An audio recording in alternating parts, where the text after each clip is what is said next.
Bienvenidos, este es el programa Análisis. Hoy seguiremos hablando acerca del COVID, con algunos temas relacionados con este tema, sobre todo hablando de la prevención y algunos aspectos acerca de cómo cuidarnos y protegernos. Y es que acerca de esto, la pandemia continúa a pesar de que ya hay vacunación, pero ha sido muy lento y esperan que para el próximo año pues vayan llegando los millones de vacunas que se ocupan para cubrir a toda la población mexicana.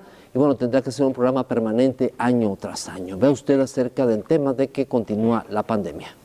La epidemia, por lo tanto, debemos estar muy conscientes que sigue, que va a seguir seguramente durante varias semanas más y que va a tener este mismo patrón de distribución que hemos visto a lo largo de todo el año. No es una epidemia única en todo el país. En cada entidad federativa tiene un distinto ritmo, una distinta velocidad, y esto tiene que ver con muchísimas factores, muchísimas variables, entre otras la movilidad en el espacio público y también la agregación de personas. El Valle de México es la zona más difícil de controlar. Esto lo hemos dicho una y otra vez. ¿Por qué razón? Porque en el Valle de México, la Ciudad de México y los municipios conurbados del Estado de México reside casi la cuarta parte de la población mexicana, además de que es una zona de extremada dependencia económica y social con los otros 5 estados que conforman la megalópolis, pero también con el resto del país. Y esto hace a la Ciudad de México y en general al Valle de México más difícil de controlar, aun cuando se tienen que tomar medidas de nuevo confinamiento, como las que dispusieron la jefa de gobierno de la Ciudad de México y el gobernador del Estado de México el viernes 18 de diciembre. Esta medida está planteada inicialmente hasta el 10 de enero, con el propósito de contemplar 3 semanas críticas para que cambie la velocidad de contagios. Pero recordamos a todo el pueblo de México, especialmente a quienes residimos en el Valle de México, la epidemia se controla en la comunidad. Depende de que todos tengamos los cuidados respectivos para no contagiar y no ser contagiados. Y la medida más importante para ese propósito es evitar salir de casa para que no tengamos que interactuar con otras personas. Pero también considerar que por si alguna razón de extremada importancia se necesita salir de casa, hay que hacerlo con todo cuidado. Y el hacerlo con todo cuidado no es simplemente saber que se está en una epidemia, es en todo momento vigilar que nos mantengamos a la sana distancia, 2 metros preferentemente de todas las demás personas, sean o no conocidas. Realizar reuniones, fiestas, congregaciones, posadas. En estas fechas, obviamente, es natural que todas las personas tengan ese deseo, sin embargo, esto contribuiría importantemente a los contagios. La disposición administrativa que han tomado las autoridades de salud es importante que se respete por todas y todos. La pandemia continúa, pero también hay esperanza. Se habló mucho acerca de cómo sería esta vacunación. Se dice que será vacunación universal, o lo que es lo mismo para toda la gente en el sector salud. Pero como ocurre a nivel mundial, no solamente será también la vacuna para el sector salud, también habrá o podrá haber empresas que traigan vacuna en cuanto haya la cantidad suficiente para poder importarla y ellos aplicarla aquí en México, claro, con un costo y quien pueda pagarlo. Y todo esto se debe a que no habrá capacidad suficiente del sector salud para poder cubrir y aplicar las vacunas suficientes a todas las personas. Ve usted el siguiente tema acerca de por qué la vacuna será universal. Que es el programa de vacunación contra COVID en México, es de cobertura universal. Todas las personas en México son candidatas a recibir la vacuna. La vacuna es voluntaria también. A nadie se le va a obligar a ser vacunado. Recomendamos ampliamente que todos se beneficien voluntariamente de este insumo de este mecanismo de protección específica, pero será voluntaria. Asimismo, es gratuita. No habrá cobro alguno por la vacuna contra COVID. El gobierno la ha comprado con recursos de la nación y para las personas no tendrá costo alguno. Respecto a las posibles reacciones secundarias, también esperemos que la responsabilidad de la población y de los medios de comunicación sea la que impere. Si se empiezan a propagar rumores infundados o noticias distorsionadas, sobredimensionando algunas noticias que pudieran haber en otras partes del mundo sobre algunas reacciones secundarias, pues desde luego lo que se introduce es temor, se alimenta las fobias, el antivacunismo, las posturas en contra de la vacuna, que generalmente están cimentadas en ignorancia, en creencias no documentadas, en su evidencia, ha causado un enorme daño a la humanidad. La Organización de Naciones Unidas, no solo la Mundial de la Salud, sino de Naciones Unidas, ha identificado entre las 20 amenazas de la humanidad la fobia o resistencia a las vacunas. Esto no de ahorita, no del COVID, sino de tiempo atrás. Sí, los criterios de vacunación han sido definidos explícitamente. Si tuviéramos la inquietud, todo mundo sabe en qué trabaja, dónde se ocupa, etcétera. Y todo mundo estima, y es completamente legítimo, completamente respetable, que debe ser la primera persona en vacunarse si se autoidentifica en un grupo. Periodistas que acuden a la mañanera, legisladoras, legisladores, camioneros, camioneras, X, Y, Z, trabajadores ley limpia, todo mundo se autoidentifica en un grupo que dice soy prioritario. Son prioritarias 126 millones de personas en el país. Y hay que ordenarlas de acuerdo a un criterio técnico, científico, que es el que hemos venido trabajando por meses con el Grupo Técnico Asesor de Vacunación. Aquí ya hemos comentado extensamente quién conforma, qué credenciales científicas y técnicas, además de su integridad, tiene las personas que conforman este grupo. Será universal, pero para mayores de 18 años, porque para menores de 18 años, aunque también puede contagiarse, pero como es menos riesgoso, pues no habrá vacunación para ellos, cuando menos en esta primera etapa, quizá a futuro, ya conforme avance la ciencia, avance los desarrollos de lo que pasa con el COVID, pues ya se tenga vacuna suficiente para dar atención a toda la población, desde menores hasta adultos mayores. Vamos al corte comercial, ya regresamos.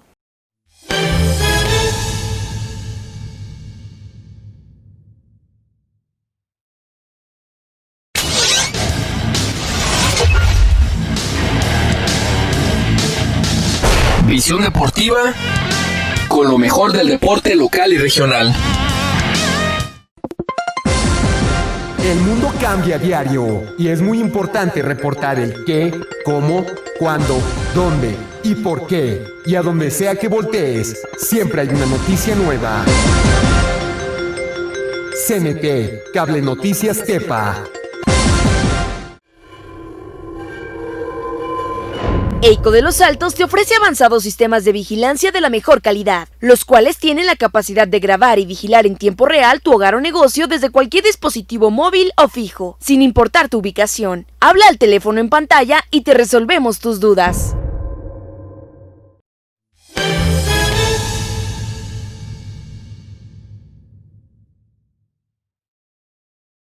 Como le decía, la pandemia aún continúa, los contagios están latentes, por lo cual será necesario siempre seguir con los cuidados para evitar cualquier riesgo, y siguen las recomendaciones dadas por parte del sector salud que debemos seguir para evitar cualquier riesgo y cualquier contagio. Vea usted. Tener los cuidados. Estamos ahora insistiendo también más en buscar la ventilación de los espacios privados y públicos, porque está surgiendo evidencia científica creciente de que esto puede tener un papel muy importante en el riesgo. Si uno permanece en lugares muy encerrados, donde se pudiera concentrar desde luego los aerosoles respiratorios y las partículas de virus que persisten en el aire por varios minutos, entonces podría haber mayor riesgo. Entonces, ventilar las habitaciones, las casas y también los lugares públicos. Sana distancia, lavado de manos, uso de cubrebocas, el estornudo de etiqueta. Si usted tiene síntomas, fiebre, tos, dolor de garganta, dolor de cabeza, piense que tiene COVID. Es muy importante que piense aun cuando no tenga la prueba confirmatoria, y acuda a valoración médica pronto, sobre todo si tiene 60 o más años de edad o enfermedades crónicas. Por ti, por mí, por todo México, vacúnate cuando sea tu momento. Sabemos que hay una gran aspiración de vacunas, qué bueno, porque esto nos permitirá cumplir el programa de vacunación universal. Un tema en el cual pasan los meses de pandemia aquí en México y que aún sigue causando dudas es acerca de los asintomáticos o personas que están contagiadas de COVID, que les da, por ejemplo, un pequeño dolor de cabeza o les da una pequeña gripe y se les quita luego, pero tienen COVID y que ellos pueden seguir contagiando o pueden contagiar a personas. Es un tema en el cual, bueno, es algo para tomar en cuenta y aún hay muchas dudas acerca de quién puede ser asintomático, contagiar o quién tiene COVID y quién puede desarrollarlo y quién no. Vea usted el tema de los asintomáticos. Generalmente 15 días después. El periodo de incubación del virus SARS-CoV-2, el periodo medio es 6 a 7 días y es el periodo de incubación, es el tiempo transcurrido entre que recibo el virus y empiezo a presentar los síntomas. Y generalmente a nivel poblacional, 2 periodos de incubación son ya manifiestos en la curva epidémica. No se ha acabado la epidemia y todavía será un proceso largo de cobertura de la vacuna. Se va a hacer de la manera más expedita posible. El factor limitante no va a ser la capacidad del Gobierno de México, el factor limitante podría ser la velocidad de fabricación de las vacunas en el mundo, pero el Gobierno de México, conforme reciba vacunas, las estará poniendo y todavía durante 2021 es indispensable seguir con las medidas de precaución, de prevención, para que no nos contagiemos. Sin embargo, es muy esperanzador saber que ahora tenemos protección específica con una vacuna contra el COVID-19. Cada estado tiene un manejo diferente de la situación de la pandemia de COVID. Jalisco también da algunas recomendaciones, sobre todo por estos días de descanso o de asueto en torno a el manejo del COVID y cómo evitar cualquier contagio, cómo evitar enfermarnos. Ve las recomendaciones que da el secretario de Salud del estado de Jalisco en torno a qué medidas debemos tomar para evitar cualquier situación de riesgo por COVID. Después de hacer un análisis sobre los datos que tenemos en las últimas semanas y lo que está sucediendo en todo el mundo respecto al COVID-19, en la mesa de salud llegamos a la conclusión de que es momento nuevamente de tomar algunas medidas que podrían parecer restrictivas. Es importante decirles que estas tienen la finalidad sobre todo de 3 objetivos. El primero es disminuir la tasa de contagios. Es fundamental poder disminuir esta tasa de contagios para el control de la pandemia. El segundo de los temas es el poder seguir con la actividad económica que nos permita tener un futuro muchísimo más fácil. Y el tercero es el poder visualizar para el 2021 el retorno a clases. Es importante que todos nos sumemos a estas acciones para que podamos tener un fin de año en el cual los hospitales no estén saturados. Necesitamos la ayuda de todos. Necesitamos todos sumarnos a esta gran e importante acción a fin de poder visualizar un 2021 mejor. No está de más siempre cuidarnos, siempre estar atentos para protegernos y no está de más siempre estar al pendiente de recomendaciones del sector salud para evitar en lo posible cualquier riesgo. Vamos ahora al corte comercial. Ya regresamos.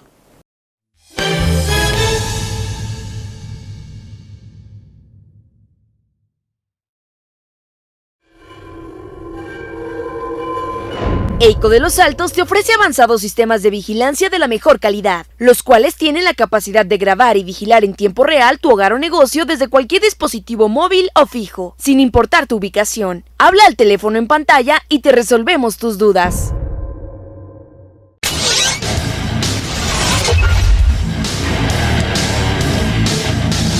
Visión deportiva con lo mejor del deporte local y regional. El mundo cambia a diario y es muy importante reportar el qué, cómo, cuándo, dónde y por qué. Y a donde sea que voltees, siempre hay una noticia nueva. CNT, Cable Noticias Tepa.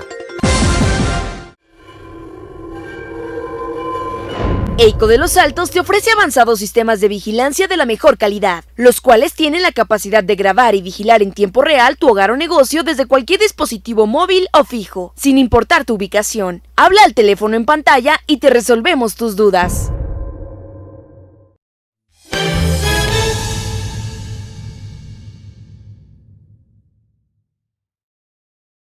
Estamos hablando acerca del COVID y las consecuencias que están dándose. Sabemos que ya mucha gente está cansada de escuchar tanto el COVID, sabemos que es un tema que se ha repetido durante más de 8 meses, pero también es este momento donde hay más personas enfermas, más personas siguen falleciendo, está aumentando, se calcula en muchos lugares de un 30-40% la incidencia de mortalidad debido a el COVID. Así es que es una situación que debe atenderse en hospitales y para eso el equipamiento ha sido básico en ese tema. Componente A, disminuir los contagios. Es el famoso aplanamiento de la curva del que hemos hablado extensamente. Lo que interesa es que la cantidad de contagios y por lo tanto personas enfermas y por lo tanto personas hospitalizadas y por lo tanto defunciones sean menos en cada día con respecto a lo que podrían ser si no se hiciera una intervención. ¿Cuáles son las intervenciones? Las decimos todos los días: sana distancia individual, sana distancia colectiva, es decir, quédate en casa, uso de mecanismos de barrera como el cubrebocas, lavarse las manos, acudir prontamente a detección, ampliar la detección basada en los casos sintomáticos, etcétera. Esto lo que logra es que haya menos casos por día, y la meta es que haya menos casos hospitalizados con respecto a las camas disponibles. Y del otro lado, el componente B es ampliar esa cantidad de camas. Cuando decimos camas no es solo el mueble físico en el que se alojan las personas, sino es el personal de salud, los ventiladores, las bombas de infusión, los diversos medicamentos e insumos. Efectivamente, la idea general es, ya sea por infección natural, por el virus SARS-CoV-2, ya sea por vacunación en vacunas específicas contra el virus SARS-CoV-2 causante de COVID-19, la consecuencia esperada es que el organismo humano desarrolle una respuesta inmune, una respuesta de defensa. La respuesta inmune es un fenómeno muy complejo, pero gruesamente incluye 2 componentes. La primera es la activación de ciertas células especializadas.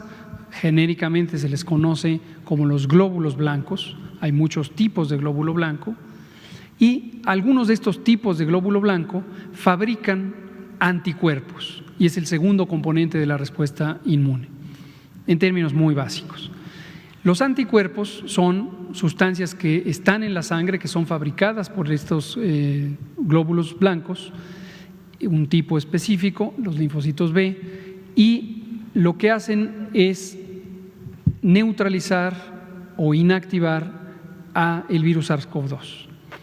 Las proteínas son invisibles, desde luego, son moléculas, están disueltas en la sangre humana y si en un momento dado incorpora uno el virus SARS-CoV-2, estos anticuerpos, estas sustancias, estas moléculas se desplazan por medio de la sangre y donde está el virus se le pega y lo neutraliza. Términos muy básicos. Lo que sigue siendo un misterio, dado que el SARS-CoV-2 es un virus nuevo para los seres humanos, es cuánto dura esa respuesta inmune.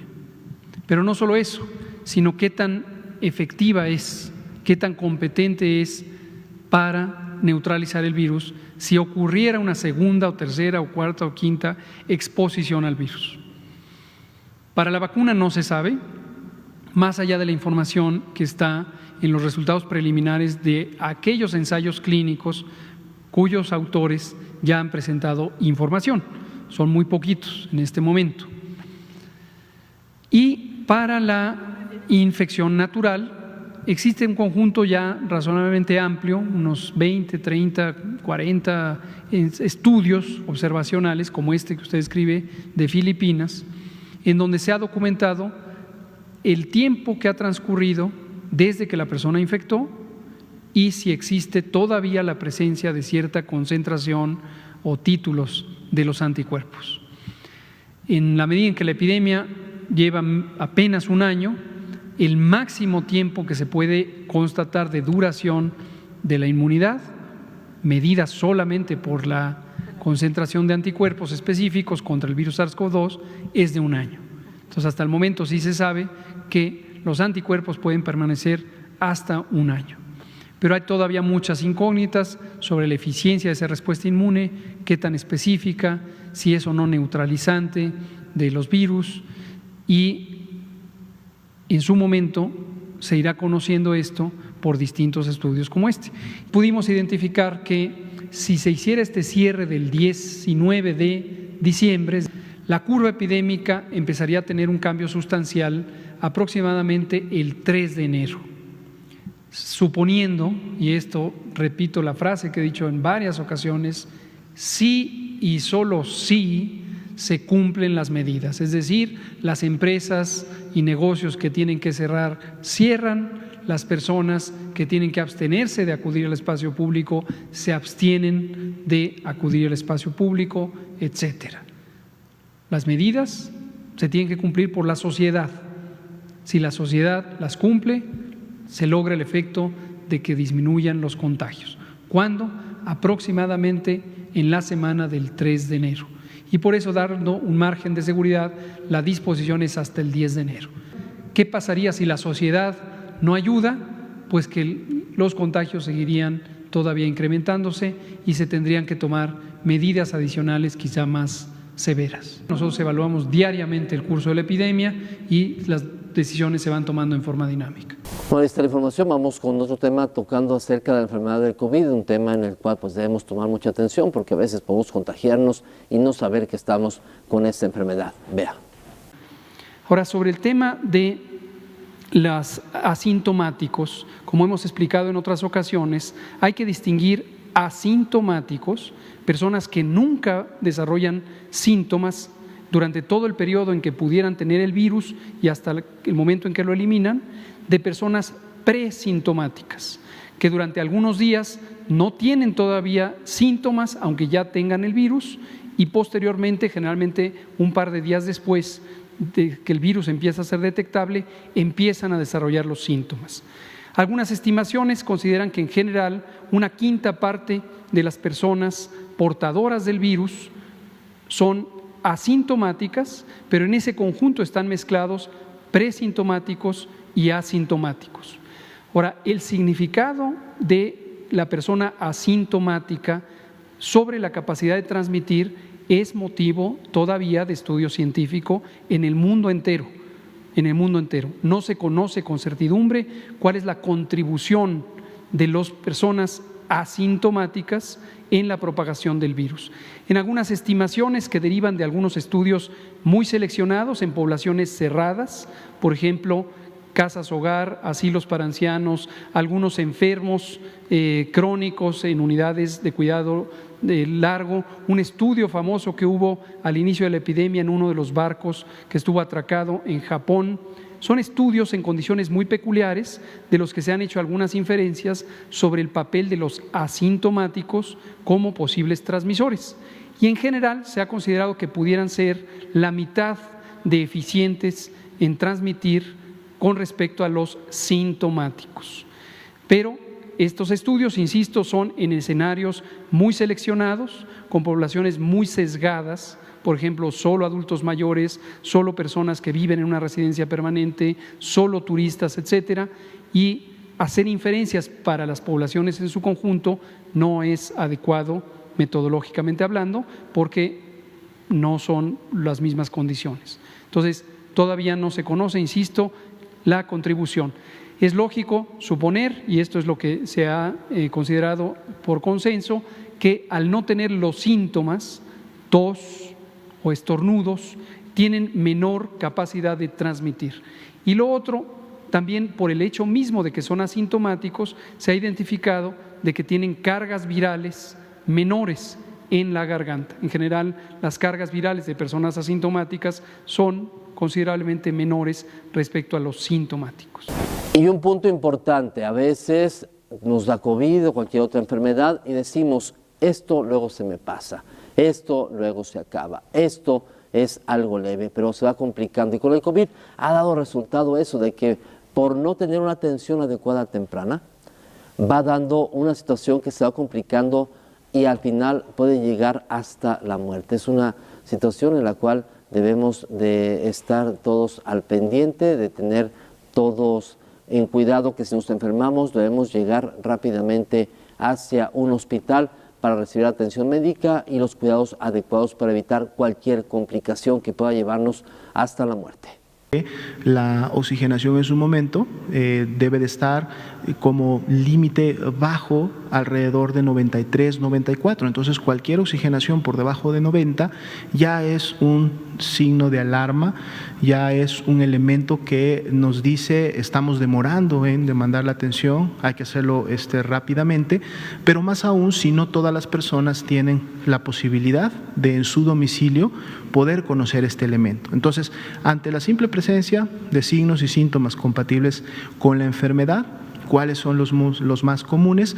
Todos aquellos que representan un catarro, una gripa, como la conocemos normalmente. Estamos hablando de escurrimiento nasal, que en su momento también viene acompañado de escozor de la nariz, el dolor de la garganta, que evidencia inflamación de la misma.